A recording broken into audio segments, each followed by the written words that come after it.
네, 이어서 보도록 하겠습니다. 제척기간과 소멸시효인데요, 여러분들. 자, 34, 35에 나왔기 때문에 올해 또 출제 가능성이 높진 않지만 우리 한번 알고 갑니다, 여러분들.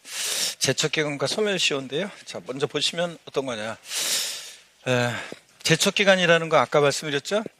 몰랐다가 시간이 지났어요. 뒤늦게 나중에 알게 됐다고 그래가지고 세금 부과할 수 없다는 거죠. 법적 안정성을 위해서. 자, 그럼 한번 보겠습니다. 제척기간이라는 것은 일정한 권리에 대해서 그 권리를 행사할 수 있는 법정 존속기간을 말합니다. 그 기간이 지나면 권리를 행사할 수 있는 기간이 지나면 더 이상 세금을 부과할 수 없도록 하는데, 제척기간이 경과하게 되면 당의 권리는 당연히 소멸하며, 제척기간은 법률관계를 조속히 종결지는데 그 목적이 있기 때문에, 여기 보세요. 이 기간의 진행 중에요, 소멸시효 같은 정지나 중단이 적용되지 않습니다. 그래서 법적 안정성을 위한 건데 처음부터 다시 시작하고 뭐 중간에 멈추고 이러면 법적 안정성을 해칠 수 있잖아요. 그래서 제척기간은 법적 안정성을 위한 거기 때문에 소멸시효 같은 중단이나 정지 제도가 없다는 거. 또 제척기간은 언제부터 이제 일정 기간이 지나면 이제 권리를 소멸시키는데, 그 제척기간의 기산일을 한번 보시면요, 신고 납부하는 세금은 신고기한의 다음 날이에요. 그러니까 취득세나 양도소득세 같은 신고 납부하는 세금은 그 신고기한의 다음 날로부터 이제 일정 기간이 지나면 이제 더 이상 부과할 수 없도록 합니다. 보통 징수하는 세금이요, 재산세라든가 종합부동산세 같은 세금은 납세무 성립일이에요. 재산세나 종합부동산세 납세무 성립일은 아까 언제라고 배웠어요? 어느 때 납세무 성립해요? 재산세, 종부세? 과세기준일 6월 1일, 그 과세기준 6월 1일, 그때부터 얘는 일정 기간이 지나면 이제 권리를 소멸시킵니다. 자, 그래서 제척기간의 기산일을 이걸 또 시험에서 바꿔서 또 물어본 적도 있습니다. 그래서 종합부동산세라든가 재산세 같은 세금은 납세무 성립일로부터 뭐 10년, 7년, 5년인데, 근데 근데 이제 뭐라고 바꿨었냐면, 자, 종합부동산세 신고기한의 다음 날부터, 뭐 재산세 신고기한의 다음 날부터 뭐 몇 년 지나면 더 이상 부과할 수 없다, 이러면 틀려요. 그래서 신고 납부하는 세금은 신고기한의 다음 날부터 제척기간이 기산하고, 그 다음에 보통 징수하는 세금은 납세무 성립일로부터 이렇게 제척기간이 기산합니다. 그러면 그 제척기간 한번 보시면요, 국세 제척기간입니다. 양도소득세나 종합부동산세 같은 대부분의 국세는요, 사기 그 밖에 부정한 행위로 조세를 포탈한 것 경감받았다. 사기쳤다 그러면 몇 년이요? 10년간 부과할 수 있습니다. 어떤 주부수강생이, 교수님 제가 다운계약서 썼는데요, 그래서 다운계약서 써서 양도세를 신고했는데 4년 좀 지났어요. 별일 없겠죠? 몇 년 동안 별일 없어야 돼? 10년 동안 별일 없어야 됩니다. 10년간 부과할 수 있습니다. 그 다음에 법정 신고기한까지 신고서를 제출하지 아니한 경우, 무신고는 몇 년? 7년간, 신고하지 않았을 때는 7년간 부과할 수 있고요. 그 밖의 경우 원칙적으로는 이제 5년간 부과할 수 있습니다. 그래서 10년, 7년, 5년인데, 기다리다 지쳤어요 땡벌 땡벌, 그 노래 아시죠, 여러분들? 노래방 가면 누군가 한 명 꼭 불러. 하여튼 자, 그죠? 그것처럼 보세요. 사기 쳤다 몇 년? 10년. 무신고는 7년. 나머지는 5년. 이렇게 해서 10년, 7년, 5년입니다, 여러분. 여기거래는 그냥 참고적으로 보시면 돼요. 여기거래는 예전에는 국제거래라고 했는데 지금은 여기거래로 몇 년 전에 바뀌었는데, 여러분 국제거래 그러면 외국하고 거래하는 거 이거죠? 국제거래. 근데 우리나라 사람들끼리 해외에 있는 자산을 거래해. 그럼 이거는 국내 거래예요, 국제 거래예요? 헷갈리잖아요. 자, 그런 거 거래까지 포함하기 위해서, 요즘은 글로벌한 시대다 보니까 그런 것까지 포함하기 위해서 여객 거래로 바꿨습니다. 그래서 여객 거래는 참고적으로 15년, 10년, 7년인데 참고적으로 한번 보시고, 여객 거래는 되게 그냥 참고로 이렇게 가로로 나오니까 그냥 참고적으로 보시고, 자, 요거 하여튼 사기쳤다 10년, 무신고 7년, 나머지는 5년. 요걸 꼭 기억합니다. 10년, 7년, 5년이요. 그 다음에 상속세나 증여세, 부담부 증여에 따른 소득세. 기본으로 안 배우신 분들은 부담부 증여가 뭔지는 이제 우리가 이제 자꾸 배우게 될 건데요. 부담부 증여 시 양도소득세요. 여기 어떤 건지는 우리가 이제 처음 오신 분들은 배우게 될 거고, 기본 이론 강의 들었던 분들은 우리 배웠었습니다. 부담부 증여 시 소득세가 뭐냐면, 이런 거에 살짝 말씀드리면, 예를 들어서 어떤 사람이, 가별한 사람이 시가 5억 상당의 토지를 을한테 증여하는데 거기에 3억 원의 저당권이 설정되어 있습니다. 또는 5억짜리 주택을 증여하는데 거기에 3억 원의 전세권이 설정되어 있습니다. 야, 을, 왜? 내가 너한테 시가 5억 상당의 토지를 증여할 건데 너 받을래? 그래? 야, 근데 토지를 담보로 은행에서 3억 원 빌려 쓴 거였는데 그건 네가 좀 갚아줘야 되는데, 아이 진짜 얘가 알았어, 고마워, 내가 알아서 갚을게. 수증자가 채무를 인수하기로 합니다. 이런 것을 우리가 뭐라고 하냐면 부담부증여라고 합니다. 부담부증여 시 소득세요. 그냥 양도소득세 같은 소득세는 10년, 7년, 5년인데 부담부증여 시 소득세는 증여세 규정을 따라가요. 그래서 상속세, 증여세, 부담부증여 시 소득세는 사기쳤다 15년, 무신고 15년, 기타 10년. 그래서 15년, 15년, 10년입니다. 이렇게 15년, 15년, 10년. 이름 타면서 입에서 툭 튀어나오게 해야지 이런 것들은 그렇다면 헷갈립니다. 15년, 15년, 10년. 자, 그래서 이렇게 기간이 제척기간이 적용됩니다. 그 다음에 지방세 제척기간을 보면 지방세도 사기쳤다 그러면 몇 년? 10년간 부과할 수 있습니다. 사기치면. 근데 납세자가 법정 신고기한까지 신고서를 제출하지 않았다. 무신고는 7년입니다. 근데 다만 다음에 따른 취득으로서 법정 신고기한까지 신고서를 제출하지 아니한 경우 10년이 되는 경우가 있어요. 무신고긴 무신고인데 자, 어떤 일정한 경우에는 10년이 되는 경우가 있는데 상속 또는 증여를 원인으로 취득한 경우로서 여러분 헷갈리면 안 돼요. 우리가 상속세, 증여세는 국세입니다. 부의 대물림을 막기 위해서 이제 부과되는 상속세, 증여세는 국세고요. 이건 뭐냐면 상속이나 증여로 취득했어요. 그랬을 때 취득세 신고기한 같은 거예요. 취득세가 부과될 때 그런 거예요. 상속이나 증여로 취득했을 때 취득세가 부과될 수 있거든요. 상속세, 증여세를 냈든 안 냈든 상관없이 상속, 증여받은 물건이 취득세 대상에 해당하면 뭐가 부과돼? 취득세. 그럴 때 상속이나 증여를 원인으로 취득하는 경우인데 신고기한 내 신고서를 제출하지 않은 경우. 그러니까 무신고긴 무신고인데 어떤 사항과 결합해서 무신고 나왔다. 그럼 몇 년? 10년입니다. 그럴 땐 10년이에요. 원칙적으로 무신고는 7년이지만 어떤 사항과 결합해서 무신고는 10년입니다. 자, 여기 또 부담부증여도 포함해서요. 부담부증여를 포함해서 상속이나 증여로 부담부증여로 취득했다. 그때 지방세 제척기간은 10년입니다. 자, 보세요. 법정 신고기한까지 신고서를 제출하지 아니했어요. 무신고긴 무신고인데 이거 외우는 게 아니라 무신고긴 무신고인데 어떤 사항과 결합해서 무신고 나왔다. 몇 년? 10년입니다. 자, 그래서 10년이고 그 밖의 경우 일반적으로는 이제 5년간 부과하지 않으면 자, 이거 제척 기간이 완료합니다. 그래서 재산세 같은 세금들은 사기친 거 아니고 자, 또 얘는 보통 징수 방법만 징수하니까 재산세 같은 세금은 사기친 거 아닌다면 일반적으로 납세무 성립일로부터 5년이 지나면 제척기간이 만료합니다. 더 이상 부과할 수 없도록 합니다. 재산세 같은 세금은 제척기간 기산일이 보통 징수하니까 납세무 성립일로부터 6월 1일 납세무 성립일로부터 5년 지나면 원칙적으로 재산세를 부과할 수 없도록 합니다. 하여튼 지방세 제척기간 사기쳤다 몇 년? 10년, 무신고 7년, 나머지는 5년입니다. 다만 무신고긴 무신고인데 어떤 사항과 결합해서 무신고했다 몇 년? 10년. 이렇게 알고 가시면 되겠습니다. 자, 우리가 소멸시효, 납세무 소멸에서 징수권 소멸시효입니다. 소멸시효.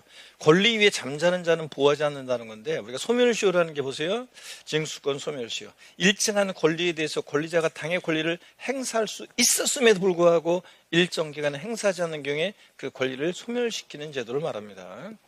권리에 잠자는 자는 보호하지 않는다는 건데 징수권을 행사할 때를 기산점으로 해서 일정 시간이 지나면 시효 완성하는데 이 소멸시효 기산일을 보시면요. 소멸시효 기산일을 보면 과세표준과 세액의 신고에 의해서 납세무가 확정되는 경우에요.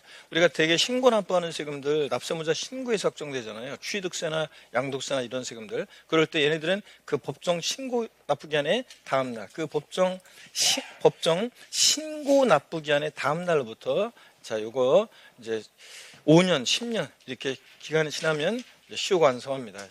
신고에 의해서 확정되는 경우에는 그 법정 신고 납부기한의 다음 날부터. 근데 과세표준과 세액을 정부가 결정 경정하는 경우, 그러니까 원칙적으로 처음부터 종부세처럼 결정 경정하든 재산세처럼 종부세처럼 원칙적으로 처음부터 결정하든 아니면 납세무자가 신고했는데 탈루나 오류 있는 신고를 하면 과세권자가 경정 고치거든요. 이렇게 자, 하여튼 정부가 결정 경정하거나 또는 수시부가 결정하는 경우에는 그 고지에 따른 고지서 발부되죠. 고지에 따른 납부기한의 다음 날부터 근데 요번에 35회 시험 때는 이걸 물어봤어요. 35회 시험 때는 납세무자가 무신고했어요. 그래서 과세관청에서 경정하는 경우에 법정 신고 납부기한의 다음 날부터 이렇게 소멸시효가 시작한다는 식으로 바꿨어요. 그래서 경정하는 때는 그 고지에 따른 납부기한의 다음 날부터 시작합니다. 차이점 아시겠어요? 납부기한의 다음 날이긴 한데 신고에서 확정될 때는 신고 납부기한의 다음 날이고, 자, 정부가 경정할 때는 그 고지에 따른 납부기한의 다음 날부터고요. 자, 이렇게 해서 신고란 말이 들어가 있네요. 차이점 비교합니다. 이걸 좀 물어봤는데, 자, 그러면 한번 계속해서 보겠습니다. 그럼 소멸시효 기간은 이때부터 소멸시효 이 기간이 신고에 의해서 확정될 때, 신고 납부할 때는 신고에서 확정될 때는 그 법정 신고 기간의 신고 납부 기간의 다음 날부터, 자, 또 결정이나 경정에 의해서 확정될 때는 그 고지에 따른 납부 기한의 다음 날부터 해가지고요. 몇 년 지나면 시효가 완성하냐 그러면 지방세요. 가산세를 제한 금액이 5천만 원 미만이면 몇 년? 5년. 5천만 원 이상이면 몇 년? 10년. 그러면 시험에도 물어봤지만 딱 5천만 원이면 소멸시효 기간 몇 년 적용받아요? 10년. 10년 지나면 시효가 완성합니다. 10년. 국세는 금액이 달라요. 가산세를 제한 금액이 5억 원 미만은 5년, 5억 원 이상, 5억 원부터는 몇 년? 10년에 소멸시효가 적용됩니다. 자, 이렇게 해서 기간도 한번 눈에 봐놓으시고요. 작년에 나와서 좀 기문 빠졌지만 그래도 한번 봐놓습니다. 시효의 중단, 소멸시효는 중단이라는 게 있어요. 어느 때 소멸시효가 중단하느냐, 시효 중단 사유 달달 못 외우더라도 한번 봐놓을게요. 여러분들, 납세고지요. 자, 세금 내라고 납세 고지서가 발부됩니다. 납세 고지 또는 독촉 또는 납부 최고 또는 교부 청구 달라고, 또 압류, 이렇게 이런 것들이 있게 되면 시효가 중단하는데, 중단이라는 게 어떤 건지 한번 제가 소개해 드릴게요. 여기 보세요, 여러분들. 중단은 이런 거예요. 이렇게 납세 고지, 독촉, 납부 최고, 교부 청구, 압류 이런 게 있다. 자, 그러면 여기 보세요. 소멸시효가 2년이 진행되고 있었는데, 자, 만약에 이렇게 중단 사유가 발생하잖아요. 중단 사유가 발생한다. 중단 사유가. 그러면 뭐 납세 고지가 있거나 독촉장이 날라오거나 아니면 압류가 들어오거나 그러면 시효가 처음부터 새로이 진행합니다. 시효가 처음부터 새로이 진행합니다. 그래가지고 이전 거 없어지고요. 이전 거 없어지고 다시 소멸시효가 몇 년이요? 5년이면 5년, 10년이면 10년 다시 시효가 진행합니다. 여러분, 처음부터 이전 거 없어지고. 자, 어떤 분이 이런 수강생이 있었어요. 교수님, 제가요, 이번에 제가 몇 개월 후에 이제 부동산을 지금 집 하나를 팔려고 하는데요. 사실은 제가 이거 팔면은 진짜 너무 억울해요. 왜냐면 양도세는 지금 양도 차익이 커가지고 많이 나오게 돼 있는데, 실질적으로는 제가 옛날에 땅 계약서 쓴 게 있어가지고 그렇게 명목사로만 큰 거지, 실제는 제가 남는 게 별로 없어요. 근데 땅 계약서 쓴 것 때문에 이게 지금 양도 차익이 커가지고 세금을 지금 많이 내게 되게 생겼거든요. 몇 개월 후에 팔려고 하는데, 그래서 제가요, 전 이렇게 하려고요. 그래서 저거 제 명의로 집 하나가 또 있거든요. 자, 근데 지금 집이 제 명의로 된 게 두 채인데, 하나는 지금 이제 팔려고 하는 거고, 하나가 또 있는데, 요걸 갖다가 제 집은 남편한테 명의 이전하고 해놓고, 그런 다음에 이제 요걸 판 다음에 세금 끝까지 안 내고 버티려고요. 자, 그래가지고, 끝날까지 하여튼 버텨보려고요. 저 억울해가지고요. 세금 안 내려고요. 이런 분이 있는데, 자, 보세요. 그래서 이게 5년이나 10년만 버티면 되잖아요. 요즘만 버티면. 근데, 여러분 보세요. 일단, 과상국에서 이제 나중에 이제 보세요. 세무서에서 이제 세금 안 내니까 이 사람한테 세금 내고 독촉장 보내고 막 그랬을 거 아니에요. 그런데 계속 안 내고 버텨요. 그러면은 5년 버티면 될 것 같지만, 세무당국에서는 일단 이 사람이 저 세금 안 내고 있는 사람에 대해서 일단 조사를 하겠죠. 어떤 재산 변동을, 어떤 뭔가 압류할 게 있는지. 그랬더니 재산 상태를 조사해 봤더니 몇 개월 전에, 이거 팔기 몇 개월 전에 남편 명의로 이걸 갖다가 명의를 이전했네. 그러면 세무당국에서는 얘가 사행위가 있다고 봐가지고 사행위 취소의 소송을 제기해요. 그러면 법원에서 딱 봤더니 이 사람 이거 세금 안 내려고 미리 재산 빼돌렸구만. 자, 그거 인정되면은 다시 남편 명의로 갖다 놓고 세금 압류해서 가져갑니다. 만약에 미리 아주 정교하게 미리 뭐 그랬다고 하더라도, 일단 보세요. 시간이 지나서 5년 지나면 끝날 것 같지만 5년 끝날 때쯤 되면은 세금 내라고 또 독촉장 같은 거 날라와요. 그러면 자, 시효가 중단하고 처음부터 다시 5년 진행합니다. 또 끝날 때쯤 되면 컴퓨터가 뽑아가지고 다시 독촉장 같은 거 날라와요. 그러면 시효가 중단되고 다시 5년 평생 따라갑니다. 그러니까 세금 조세 포탈이라는 게 과상국이 몰랐을 때 뭐가 우리가 포탈할 여지가 있는 거지. 알았을 때는 이게 쉽지가 않습니다. 여러분, 계속 독촉장 날라오거나 맘류가 들어오거나 그러면 시효가 중단하고 계속 연장되기 때문에. 자, 이런 겁니다. 소멸시효 중단 사유요.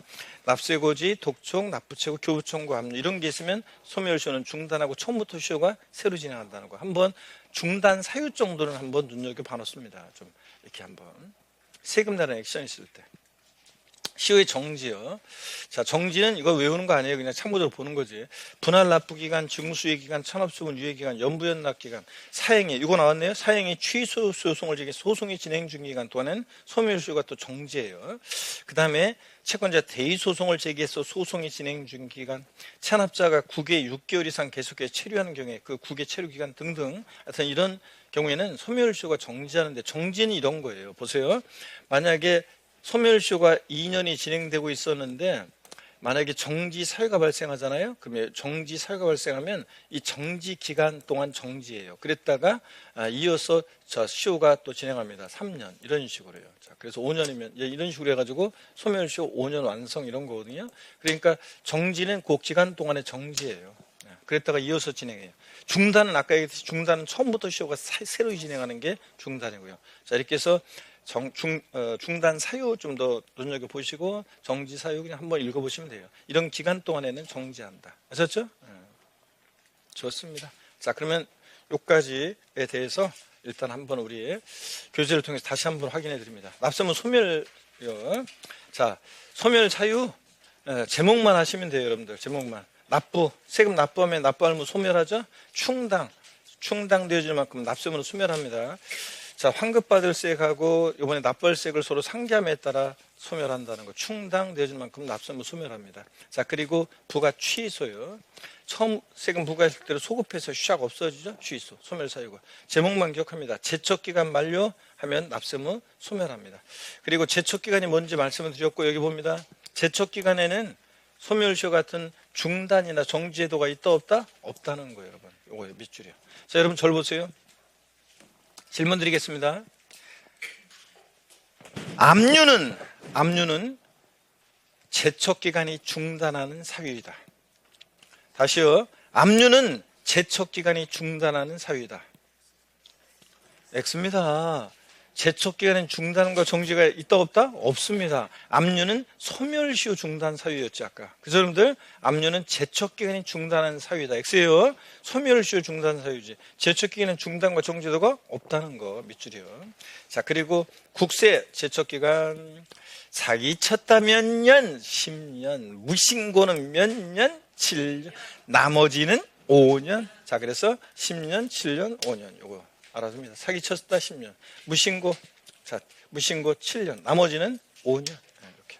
그 다음에 상속세 증여세, 부담부 증여시 소득세 15년, 10년. 이렇게 눈여겨봐놨습니다. 자, 그러면 여러분 계속해서 봅니다. 자, 넘어가서 지방세 제척기간입니다. 지방세도 자, 사기쳤다 몇 년? 10년. 자, 그래서 지방세도 사기치면 10년입니다. 근데 자, 여기 보세요. 무신고, 법정 신고 기한까지 신고서를 제출하지 않았다. 자, 법정 신고 기한까지 신고서를 제출하지 않았다. 무신고긴 무신고인데요. 무신고인데 보세요.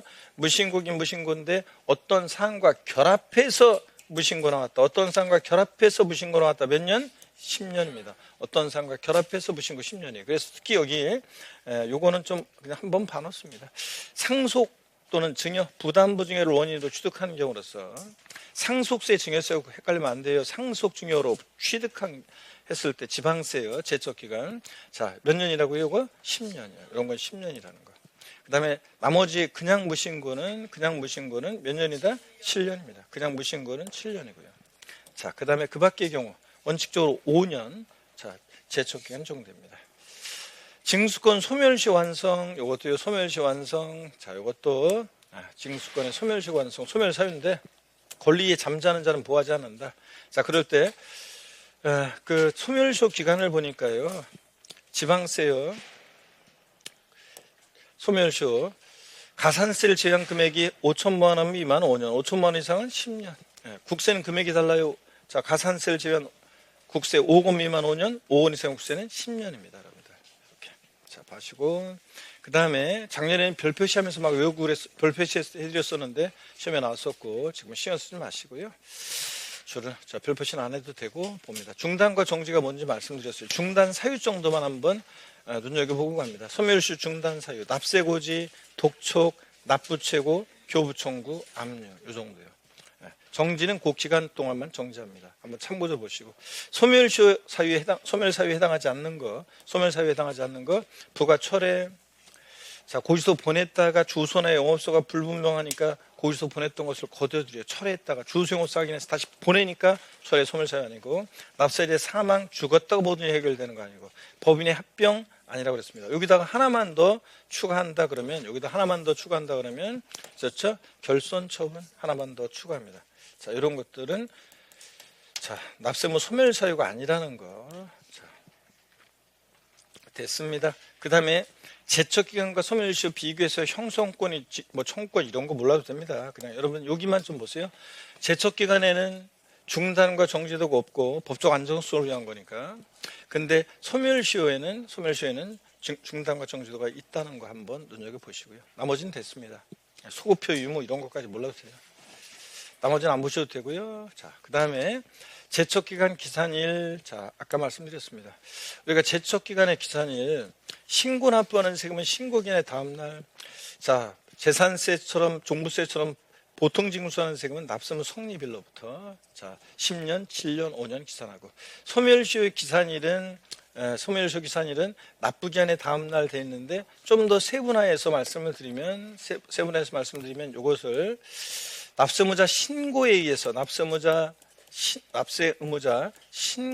신고에 의해서 확정되는 세금은, 확정되는 조세는, 그럴 때는 그 법정 신고 납부기한의 다음날, 법정 신고 납부기한의 다음날이고요. 다음날.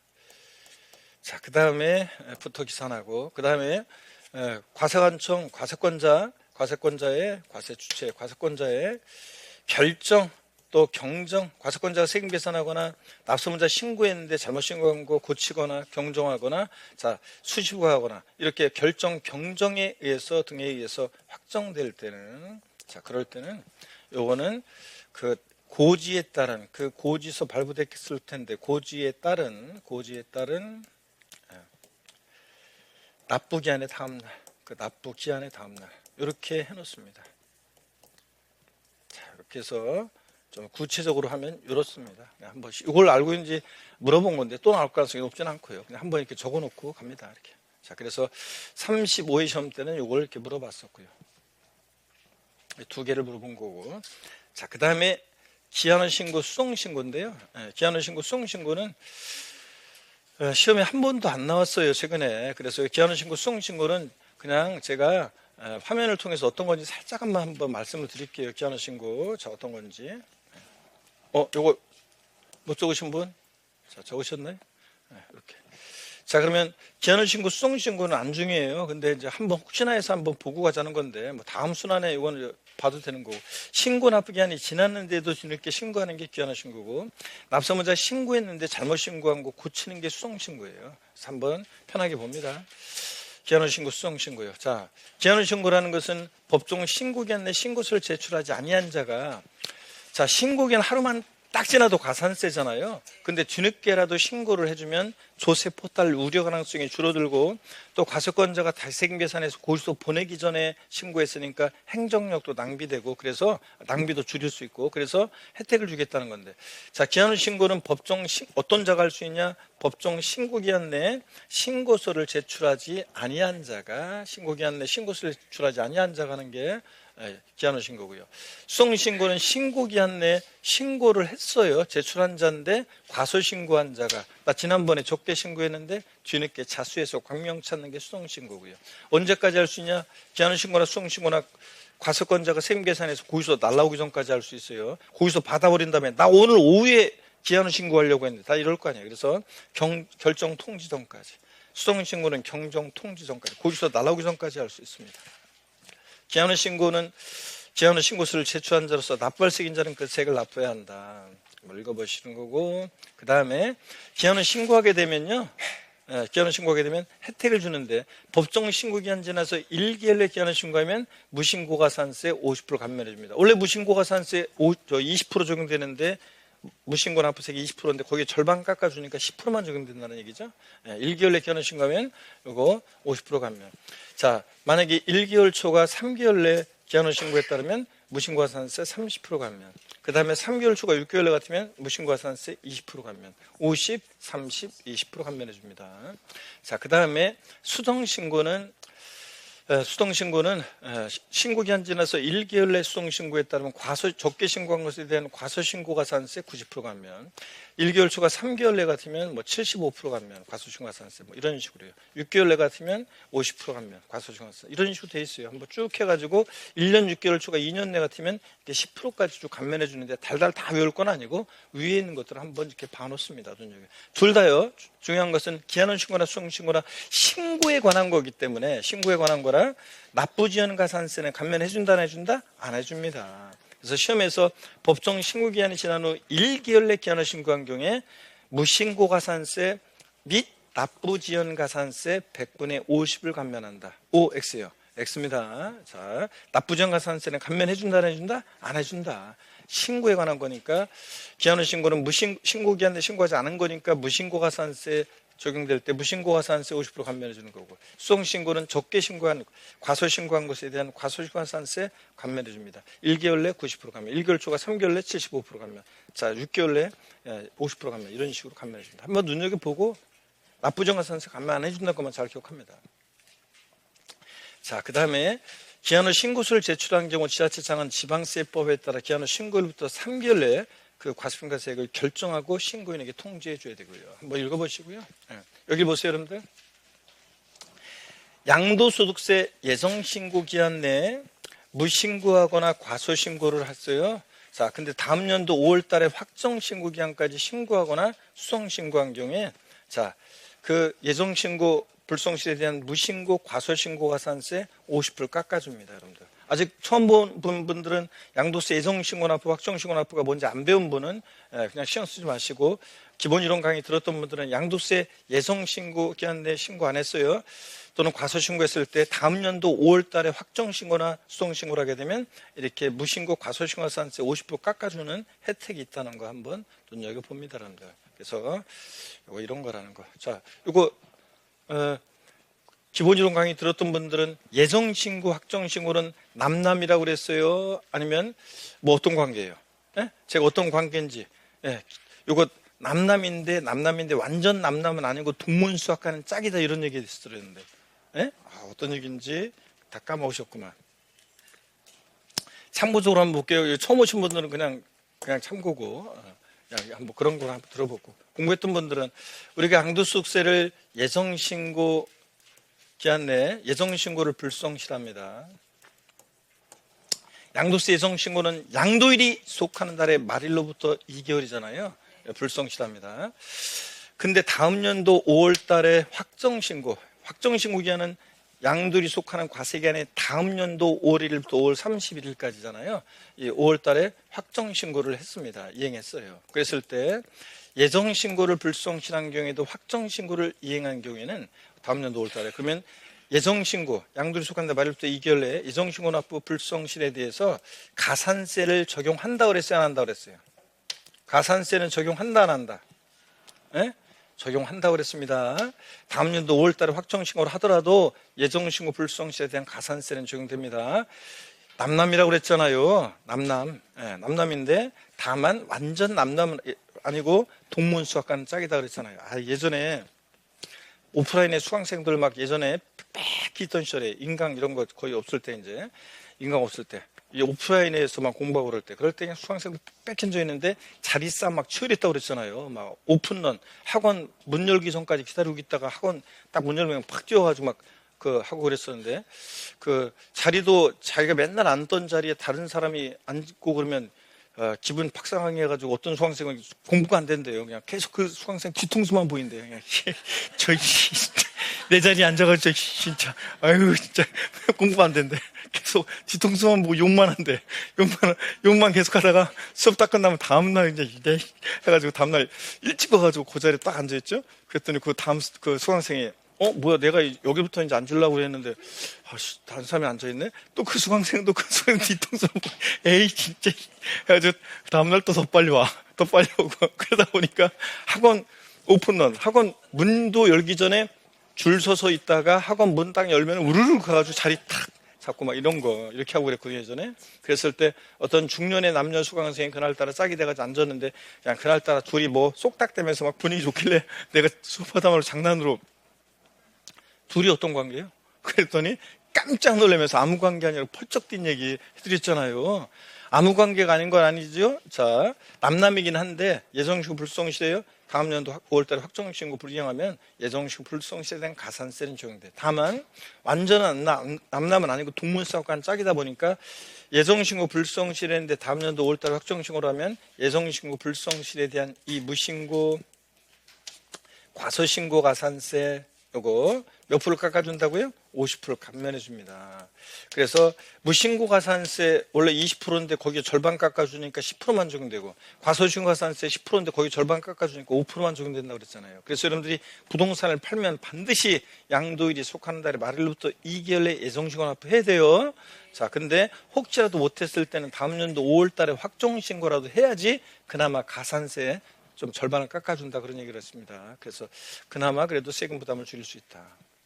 자, 좋습니다. 그런 얘기였고, 자, 하여튼 기한신고, 수성신고는 편하게 한번 보시면 되고 조세와 다른 채권과의 관계. 이거는 제가 35회 시험 앞두고서 무조건 나옵니다. 조세 총론에서 두 개 찍어보세요. 그래가지고 2개 찍은 것 중에 하나였는데 시험에 나왔어요. 네, 나왔고.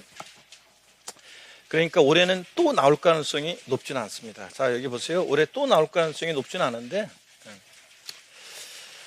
별표시 하나만 하고 지나갑니다. 조세와 타채권과의 관계요. 자, 세금은 체납자의 재산이 공매, 경매에 넘어갔을 때 매각대금에서요. 세금은요, 담보가 없어도 다른 채권이나 공과금보다 우선하는 것이 원칙이죠. 근데 또 예외가 있어요. 세금보다 또 우선하는 예외가 있습니다. 자, 그래서 이거 작년에 나왔기 때문에 편하게 한번 또 봅니다. 어떤 건지 설명을 듣습니다, 여러분들. 자, 국세지방세 우선권입니다. 보시면 자, 어떤 거냐. 국세지방세, 가산세, 찬압소음비, 또 국세에서는 강제징수비는 다른 공과금 기타 채권에 우선하여 징수한다. 그랬죠? 채무자 재산이 공매, 경매에 넘어갔어요. 그 매각대금에서 누가 우선해서 가져갈 거냐는 건데 세금은 담보가 없어도 우선합니다. 다른 채권이나 공과금에 비해서. 이게 원칙입니다. 이게 국세지방세 우선권이에요. 자, 그럴 때 국세 우선순위를 볼게요. 여러분, 강제징수비라는 것을 지방세에서는 체납소음비라고 하고 국세에서는 강제징수비라고 하는데 이런 거예요. 잘못 들어보세요. 용어. 체납자의 재산을 압류, 운반, 보관, 매각하는데 체납자의 재산을 압류, 운반, 보관, 매각하는 데 소요된 비용을 우리가 강제징수비, 국세에서는, 지방세에서는 체납소음비 이렇게 얘기합니다. 그래서 얘네들은 일반 채권이나 공과금에 비해서 우선해서 징수가 되는데 이 국세 징수금의 얘네들 사이에서 징수 순위를 보면요. 강제징수비가 1등이고 2등이 국세, 가산세를 제외한 3등이 가산세 순서라는 거.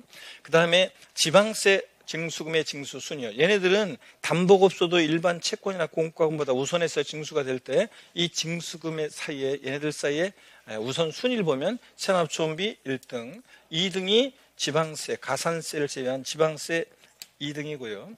자, 3등이 가산세 순서입니다. 요거 순서 알고 있는지 시험에서 예전에 한번 물어본 적이 있습니다. 순서 뒤바꿀 수 있으니까 알아둡니다. 자, 그래서 자, 일단은 국세나 지방세나 강제징수비 또는 체납소음비가 1등, 2순위가 지방세나 국세, 가산세를 제외한 3순위가 뭐라고요? 가산세 순서 기본적으로 알아둡니다.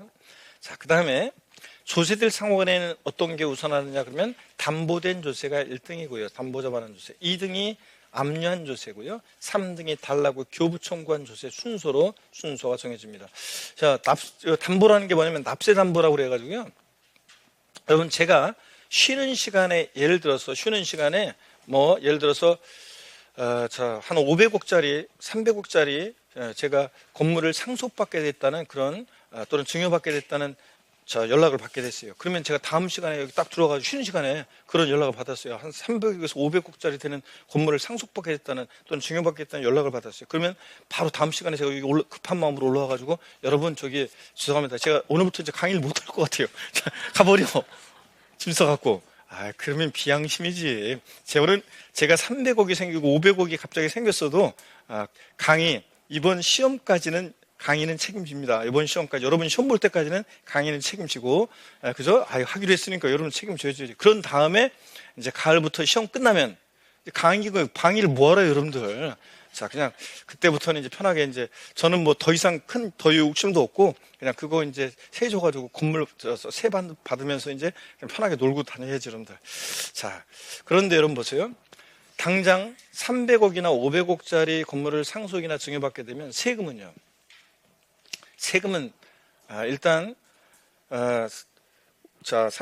세금은 일단 무지하게 많이 나오겠죠, 여러분들? 50% 세율이 정도 되니까 그냥 엄청나네 뭐. 이거 내가 지금 상속세나 지었어요. 낼 돈이 어디 있어요, 여러분들? 자, 그럴 때는 어떻게 하냐면 납세 담보라고 그래가지고 담보를 제공하고 예를 들어서 5년 기간 내 연부연납 5년 동안 내가 세금을 나눠내겠습니다. 이런 식으로 세무서에 연부연납을 신청하는 거예요. 그랬을 때 담보된 조세요. 만약에 내가 세금을 못 내잖아요. 담보 잡아놓은 거 우선적으로 가져갑니다.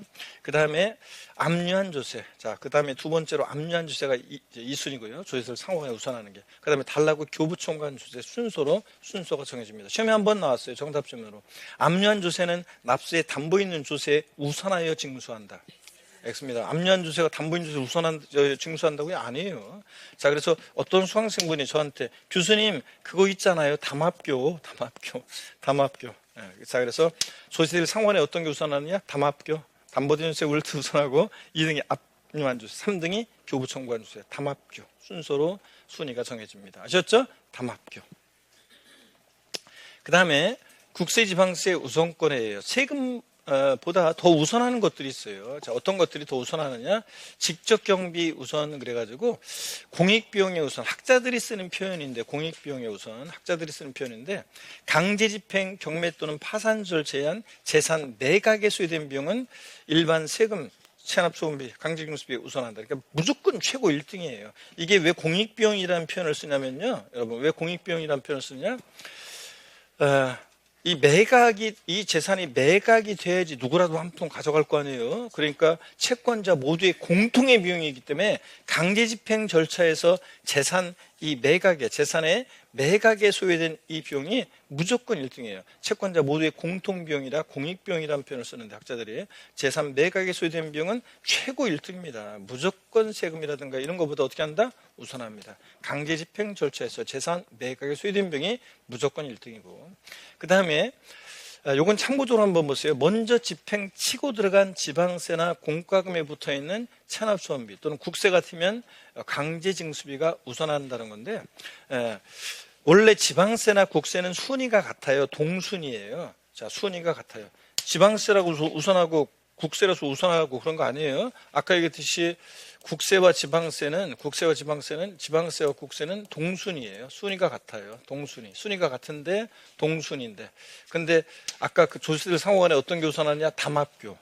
담보된 조세 1등, 2등이 압류한 조세, 3등이 달라고 교부청구한 조세 순서잖아요. 그런 것처럼 순위가 같은데 먼저 집행 치고 들어간 지방세나 공과금에 붙어있는 체납소음비가 일반 국세보다 우선한다는 거고 또 먼저 집행 치고 들어간 국세에 붙어있는 공과금이나 강제징수비가 지방세보다 우선한다는 얘기입니다. 이해되십니까 여러분? 그래서 이거 쭉 읽어보면 결국 그 얘기예요. 그냥 요 결론만 알아두세요. 먼저 집행 치고 들어간 지방세 붙어있는 공과금이나 체납소음비가 일반 국세보다 우선하고 그 다음에 원래 지방세가 국세보다 우선하는 게 아니라 먼저 집행 치고 들어간 지방세 붙어있는 공과금이나 체납소음비가 국세보다 우선하고 반대로 먼저 집행 치고 들어간 국세 붙어있는 공과금이나 체납소음비가 일반 지방세보다 우선한다는 얘기입니다. 이해되십니까 여러분? 원래 국세 지방세는 순위가 같지만 누가 먼저 집행 치고 들어갔냐에 따라서. 그래서 이것은 지방세나 공과금 자체가 일반적으로 국세보다 우선한다는 규정이 아니라 지방세 또는 공과금으로 인한 체납소음비가 우선한다는 거다. 그래서 먼저 집행 치고 들어간 지방세에 붙어 있는 체납소음비가 국세보다 우선한다, 그런 거예요. 반대로 먼저 집행 치고 들어간 국세에 붙어 있는 강제징수비가 일반 지방세보다 우선한다, 그런 얘기입니다. 이해되셨습니까, 여러분? 그거 알면 되고요. 됐습니다. 그 다음에 이제 피담보채권의 우선이야. 세금보다 더 우선하는 것들이 있는데, 여기 보세요. 여러분들 집중력이 슬슬 지금 중요한 거 얘기하려고 하는데, 집중력이 떨어지려고 하는 상황이네. 이번에 한 가지, 잠깐만 멈추고 여러분들 집중력 떨어지니까 요 얘기 잘 이해하셔야 되는데, 잠깐 쉬었다 가야지. 저를 보세요. 이번에 설 명절 때 있죠. 주부 수강생 여러분들, 특히, 다른 사람들보다 전 하나를 다른 사람이 하나 붙일 때 여러분은 2개, 3개 막 붙이고 적극적으로 막 시댁 가가지고 일하는 거에 적극적으로 막 더 참여해가지고 하여튼 뭐 다른 사람이 하나 할 때 여러분 2개, 3개 하면서 막 열심히 막 일을 합니다. 아셨죠, 여러분? 막 즐겁게 웃으면서 막 분위기를 주도하면서 그런 다음에 가족들 모였을 때 얘기를 하세요. 추석 때는 못 온다고. 여러분, 왜냐? 추석은 이제 시험 보기 2주 전이에요, 여러분들. 시험 보기 2주 전인데, 그 시험 보기 2주 전이면 얼마나 중요한 시기인데, 시험은 항상 막판이 중요해요. 시험은 지금 아무리 공부 열심히 해놨어도, 여러분 나중에 공부 몇 달 안 하면 그냥 한두 달이 아니라 한 달만 안 해도 다 그냥 가물가물해집니다. 그래서 시험은 특히 막판 2달을 위해서 우리가 공부하는 거예요. 이 많은 날들을 왜 겨울에, 여름에 그냥 묵묵히 더운 여름날도 공부하느냐? 막판 2달을 위해서요. 특히 막판 한 달, 시험 보기 한 달, 이때는 정말 중요한 시기고, 그때는 하나만이라도 더 보면, 시험 보기 2주 전, 3주 전, 하나라도 더 보면 그건 그때 본 거는 다 시험장에서 생각나는 시기예요. 그런데 그때 그 며칠을 그냥 어영부영 놀아버린다? 그럼 망하는 거예요, 여러분들. 자, 그러니까, 요번에 가서 열심히 그냥 적극적으로 한 다음에 선언을 하세요. 추석 때는 못 온다고. 아셨죠, 여러분들? 그래서, 친정도 그렇고, 친정도 추석 때는, 친정은 당연히 못 가는 거고, 시댁이 보고, 그냥 그때는 못 온다고 얘기하세요. 이번에 가서 적극적으로 일하시고, 아셨죠? 그리고 책 같은 거 가지고 가는 사람이 있어요. 공부하겠다고. 우리 남성분들도 그렇고, 나는 가서 뭐 할 일도 없고 공부나 해야지. 가져가지 마세요. 그냥 가서 편안하게 놀다 오세요, 요번이 마지막 기회에 이제. 다음에는 이제 우리가 3.1절, 광복절 이런 거 없습니다.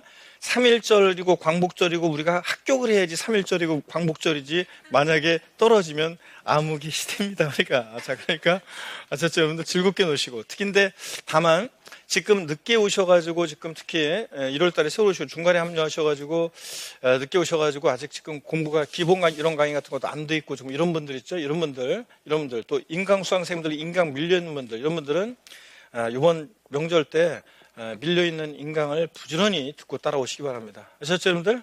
그래서 이번 기회에, 이번에 만약에 인강 밀렸던 걸 못 듣고 안 따라오면 그러면 계속 이제 힘들어집니다. 공부가 앞으로 계속 힘들어져.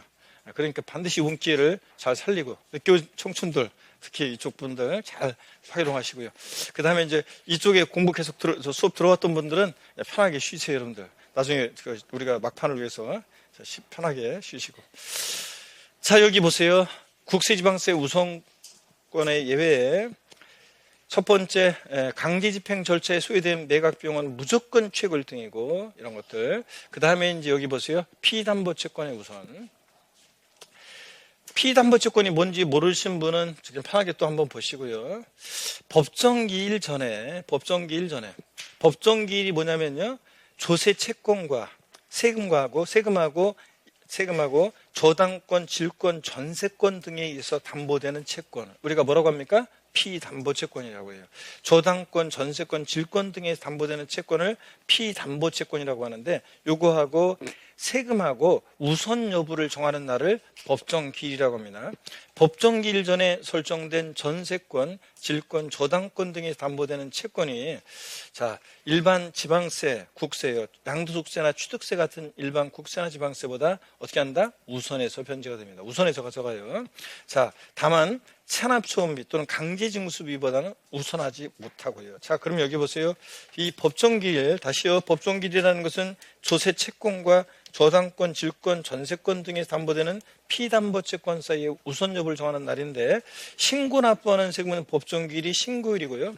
자, 그 다음에 고지서가 발부되는 경우에는 납세고지서 발송일이에요. 이 날을 기준으로 판단해요. 신고 납부하는 세금은 신고일. 그래서 시험에서 법정기일 전에 이렇게 나오기도 하지만 신고서를 제출한 날 전에, 그럼 같은 말이에요.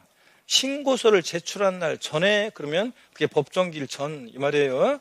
자, 그래서 법정기일 전에 설정된 이런 저당권, 질권, 전세권 등에 담보되는 피담보채권은 일반 국세지방세보다 어떻게 한다? 우선합니다. 우선해서 가져가요.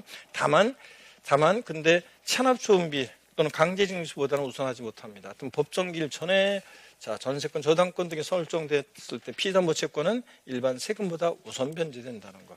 자, 근데 또 예외가 있어요. 다만 지방세의 경우에 법정기일 전에 주택임대차보호법 또 상가건물 임대차보호법에 따른 요것도 참 보세요. 법정기일 전에 대항요건과 확정일자를 갖춘 임차보증금 있잖아요. 이런 것들은 법정기일 전에 등기 확정일자를 갖춘 임대차 계약 증서상의 보증금이요. 이런 보증금이 임차 보증금이 일반 국세나 지방세보다 어떻게 한다? 우선해서 징수가 됩니다. 자, 그래서 법정기일 전에 대항요건과 확정일자를 갖춘 자, 임차보증금이 자, 어떠냐면 일반 지방세 같은 세금보다 취득세나 세금보다 우선해서 징수가 됩니다, 여러분. 자, 그런 얘기고. 설정일자와 관계없이 조세 채권이 우선하는 경우. 자, 예외 이제 보세요. 그 재산에 부과된 국세 지방세는 법정기일 전에 설정된 후에 설정됐던 설정일자 관계없이 일반 국세지방세가 일반 국세로서 제가 맞아 혼나왔네. 그 재산에 부과된 국세지방세가 저당권, 질권에 의해서 담보되는 피담보채권보다 어떻게 한다? 우선해서 가져갑니다. 자, 그래서 그 재산에 부과된 세금을 뭐라고 하냐면 우리가요 당해세라고 하는데 그 재산에 부과된 세금들, 재산세 그리고 나왔다 친구 소방분, 지역자원시설세, 그 다음에 재산세, 자동차세 재산세나 자동차세에 부과되는 지방교육세요. 취득세, 등록면허세 부과세일 때는 아니에요. 부가세는 그때그때 다르죠. 재산세, 자동차세 부과세일 때 지방교육세는 재산세에 따라서 자 당해세가 됩니다. 그 다음에 자동차세, 자동차 그 재산에 부과되죠. 또 국세에서 종합부동산세, 또 상속증여받은 재산에 부과되는 상속증여세. 얘네들은 보유하는 재산, 상속증여받은 재산에 부과되는 세금이에요. 그래서 그 재산에 부과된 세금을 공매나 경매에서는 우리가 흔히 당해세라고 하는데 당해세, 공매, 경매에서는 얘네들은 설정일정 없이 항상 피담보채권보다 우선해서 징수가 됩니다. 그러면 요 얘기를 제가 다시 한번 어떤 얘기인지 정리해 드릴게요. 자, 여기 한번 보세요. 여기를 봅니다. 법정기일 전에 보세요, 여러분. 법정기일 전에 법정기일이라는 게 조세채권과 피담보채권세 우선 여부를 정하는 날이고 이 법정기일이 신고 납부하는 세금은 신고일, 고지서가 발부될 때는 납세고지서 발송일, 납세고지서 발송일. 이 법정기일 자 보세요. 법정기일 전에 만약에 저당권이나 전세권 등이 설정이 됩니다. 저당권 등이 설정이 돼요. 자, 그랬을 때 이것에 의해서 담보되는 피담보채권과 그 다음에 국세지방세 같은 세금하고 조세채권하고 어떤 게 우선하느냐 한번 보겠습니다. 자, 이럴 때는 이제 일반 취득세나 양도소득세 같은 지방세하고 세금하고 비교했을 때 어떤 게 우선하냐? 어떤 게 우선한다는 얘기예요? 법정기일 전에 저당권 등이 설정됐어요. 그럼 그 담보되는 채권이 자, 일반 국세 지방세보다 취득세나 양도세보다 어떻게 한다? 우선합니다. 근데 법정기일 후에 만약에 법령이 반대해서 후에 자, 저당권, 전세권 등이 설정됐습니다. 그 담보되는 채권과 국세 지방세 같은 취득세, 양도세 같은 세금하고 비교해 봤을 때 어떤 게 우선해요? 법정기일 후에 저당권 등이 설정되면 세금이 더 우선합니다. 국세지방세가 일반 세금이. 근데 자 설정일자 관계없이 법정기일 전에 설정도 후에 설정됐던 설정일자 관계없이 항상 피담보채권보다 우선하는 세금들이 있습니다. 그 재산에 부과된 조세요. 그 재산에 부과된 조세. 우리가 흔히 공매 경매에서는 당해세라고 하는데 얘네들이 일반 세금보다 피담보채권보다 어떻게 한다? 항상 피담보채권보다 우선합니다. 그 당해재산에 부과되는 세가 어떤 거냐? 이거 알고 있는 시험에서 여러 번 물어봤거든요. 자, 어떤 거냐면 재산세, 나왔다 친구, 지역자원, 시설세, 소방분이요. 자, 소방재원에 충당할 목적으로 건축물 선박 보유할 때 부과죠. 자, 그 다음에 또 지방교육세인데요. 재산세나 자동차세, 재산세나 자동차세 부가세로서 자, 지방교육세. 취득세 부가세일 때 지방교육세는 당해세가 아니에요. 그 다음에 자동차세, 생략하겠습니다. 그리고 종합부동산세, 종부세. 그리고 상속세, 증여세. 얘네들이 보유하는 재산, 상속 증여받은 재산에 부과되는 세금들로서 당했습니다. 그 재산에 부과되는 세금들은 설정 일정 없이 항상 피담보채권보다 얘네들이 어떻게 한다? 우선해서 징수가 됩니다. 여러분 이해되십니까, 여러분? 요 내용 알고 있는지를 시험에서 옛날 시험에서부터 많이 물어봤습니다, 여러분들. 올해 출제 가능성은 또 출제 가능성이 높지 않지만 그래도 한번 봐놓습니다. 이렇게. 자, 요거 알아두시고. 자, 그러면 계속 이어서 보겠습니다. 당해세, 설정 일정 없이 항상 얘네들이 우선한다. 당해세가. 자, 그리고 여기 한번 보세요, 여러분들. 해당 재산에 부과된 상속세, 증여세, 종합부동산세는 법정기일 전에 설정된 담보된 채권, 피담보채권이나 임대차 보증금 반환 채권보다 어떻게 한다? 우선하고요. 자, 그 다음에 법정기일 후에 근데 가등기를 마친 사실이 법령이 정하는 바에 따라서 증명되는 재산을 매각해서 그 매각 금액 중에서 국세를 징수하는 경우에 그 재산을 압류한 날 이후에 가등기에 따른 본등기가 이루어지더라도 그 국세는 가등기에 있어 담보된 채권보다 우선한다 그랬습니다. 왜냐? 법정기일 후에 설정됐으니까. 네, 이런 것들. 자, 그 다음에 이제 요거 참고적으로 한번 보세요. 2023년 따라야 2023년도에 이제 지방세기본법, 국세기본법에서 어떤 내용이 개정이 있었냐면요. 전세 사기 때문에 나온 규정인데요. 전세 사기 때문에 나온 건데 한번 보세요. 매각 절차 진행 시 해당 주택에 부과된 재산세 등 지방세 배분 예정액 중에서 주택 임차권의 확정일자 이후에 만약에 확정일자 이후에 법정 기일이 성립한 부분에 대해서는 세입자의 주택 임차 보증금이 먼저 배분됩니다. 자, 근데 오해하면 안 되는 게 이런 거예요. 만약에 요거까지 한번 보고 볼까요? 경매 공매 시에 해당 재산에 부과된 상속세나 증여세, 종부세 같은 재산세나 종부세 같은 당해세의 법정기일이요. 임차인의 확정일부터보다 늦다 그러면 그 배분 예정액에 한해서는 주택임차 보증금에 먼저 배분된다. 자, 어떤 얘기인지 한번 그냥 들어보세요. 요거는 오해하면 안 되는 게 그러니까 확정일자가 더 빨라요. 법정기일 성립한 부분에 그러니까 확정일자 이후에 법정기일이 성립했어요. 그러니까 확정일자가 빠르고 그 다음에 이제 법정기일이 도래했어요. 그랬을 때 원래는 아까 당해세는 설정일자 관계시 법정기일 전에 설정, 후에 설정됐던 무조건 재산세나 소방분, 지역자원, 시설세, 종부세 같은 당해세가 피담보채권마다 무조건 우선해서 가져가죠. 그런데 다만 임차보증금보다도 우선합니다. 당해세가 무조건. 근데 다만 이렇게 주택에 대해서는 주택에 대한 임차보증금에 대해서는요. 만약에 확정일자가 더 빨라요. 법정기일보다. 그럴 때는 그 당해세가 먼저 우선해서 배분될 건데 그 당해세 배분될 금액이요. 보증금이 5억인데 당해세가 그 재산세나 종부세 세금이 1,000만 원이에요. 그러면 보증금 5억 전체가 우선한다는 것이 아니라 그 1,000만 원, 당해세 배분될 1,000만 원에 대한 만큼에 대해서는 주택 임차보증, 전세권자한테 먼저 배분해 준다 그런 거예요. 그래서 주택 임차보증금이 먼저 배분된다. 자, 그 얘기입니다. 그래서 요거 한번 눈여겨 봐놓습니다. 이해되셨습니까, 여러분? 예? 안 되면 난 이해 못하겠다.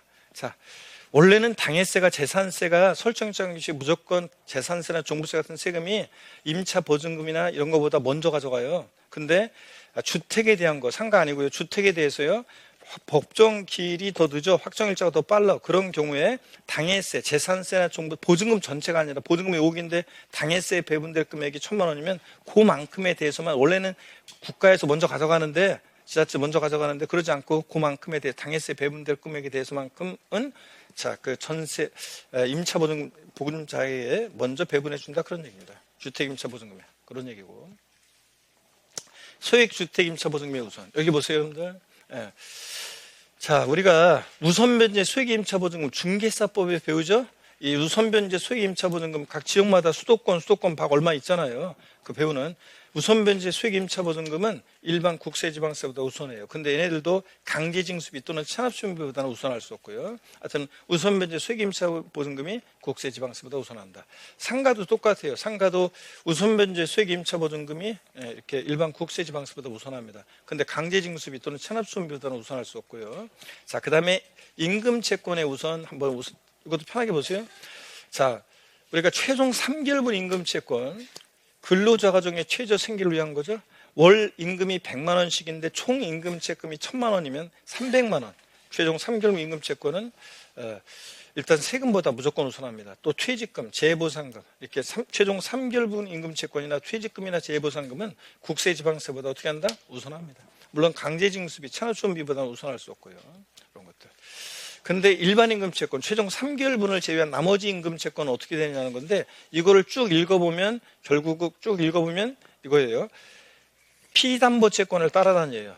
나머지 임금채권은 저당권, 질권에 담보된 피담보채권보다 우선할 수 없어요. 그래서 피담보채권이 국세지방세보다 우선하면 덩달아 같이 우선이고 후순이면 덩달아 후순이에요. 자, 그런 얘기입니다. 이걸 읽어보면. 자, 그래서 어떤 얘기냐면 자, 이 일반 임금채권은 뭘 따라다니냐면 피담보채권을 따라다녀요. 저당권, 질권 등에 의해서 담보되는 피담보채권보다 우선할 수 없고요. 자, 일반 임금채권은 나머지 일반 임금채권은 최종 3개월분을 임금을 제외한 나머지 일반 임금채권은 만약에 피담보채권이 국세지방세보다 우선하면 자, 그러면 덩달아 같이 우선하고 바로 뒤따라서 만약에 피담보채권이 국세지방세 후순이면 덩달아 후순입니다. 이해되십니까, 여러분? 그런 얘기예요. 길게 나가는 얘기가. 자, 그래서 그 정도 한번 이렇게 보시면 되고, 그 다음에 이제 여기 보세요. 법정기일 전에 저당권 등이 설정됐다. 최고 1등은 공익비용, 강제집행 절차에 소요된 비용 이런 것들이 무조건 1등이고요. 또는 체납준비. 그 다음에 이제 소액임차보증금, 우선변제 소액임차보증금이나 최종 3개월분 임금채권이나 재보상금, 퇴직금 이런 것들이 2순위예요. 3순위가 이제 당의 그 재산에 부과된 세금들이요. 당해세, 재산세, 종부세 같은 거. 법정기일 전에 설정됐다 또는 후에 설정됐던 당해세가 피담보채권보다 우선하죠. 근데 법정기일 전에 설정됐으니까 이 저당권 등이 담보되는 피담보채권이나 법정기일 전에 대항요건과 확정일자를 갖춘 임차보증금이 지방세, 국세보다 어떻게 한다? 우선해요. 취득세, 양도세보다. 그리고 바로 뒤따라서 기타 임금채권 따라나오고요. 일반 채권이나 공과금 맨 꼴등입니다. 편하게 보세요. 하여튼. 자, 내가 만약에 내가 내가 임차권자인데 아니면 내가 저당권을 갖고 있는데 이게 이게 매각이 됐을 때 어떻게 되는지 한번 생각해 보세요. 그냥 그런 의미로. 역시 1, 2, 3위는 변함없어요. 강제집행 절차에 소요된 비용, 최종 3개월 임금채권 등. 자, 이런 것들이 우선변제 소액임차보증금 이런 게 2순위고 3순위 당의 재산에 부과된 세금이고요. 법정기일 후에 설정됐으니까 피담보채권이나 요거 제가 칸이 안 맞아가지고 제가 뺐는데 법정기일 전에 대항요건 확정일자를 갖추는 임차보증금이나 이런 것들보다 세금이 더 우선하고요. 바로 뒤따라서 기타 임금채권 뒤따라다닙니다. 이해되십니까, 여러분? 일반 채권이나 공과금 매각 꼴등이고요. 그러니까 법정기일 전에 저당권 등이 설정됐다 그러면 또는 대항요건 확정일자를 거쳤다 그러면 피담보채권이나 임차보증금이 세금보다 우선하는데 전이면 세금보다 이런 것들이 우선하는데 법정기일 후에 설정되면 피담보채권이나 임차보증금이 세금보다 우선할 수 없고요. 이런 것들 보시고 당해세는 무조건 피담보채권보다 우선하고요. 이런 얘기입니다. 한번 봐놓고 이해 안 된 분들 어쩔 수 없어. 다음에 또 기회를 노리시고 왜냐면 시험에 나올 것 같으면 작년 같으면 내가 시험에 나올 거기 때문에 내가 계속 이해할 때까지 설명했는데 오늘은 요 정도만 보겠습니다. 자, 이렇게 해서 요 정도 보시고 문제 풀어봐야 되는데 시간이 됐으니까 일단 쉬었다가요. 제가 교재 다시 한번 줄거드리고 자 그리고 우리 또 다음으로 넘어가겠습니다. 잠깐 쉬겠습니다.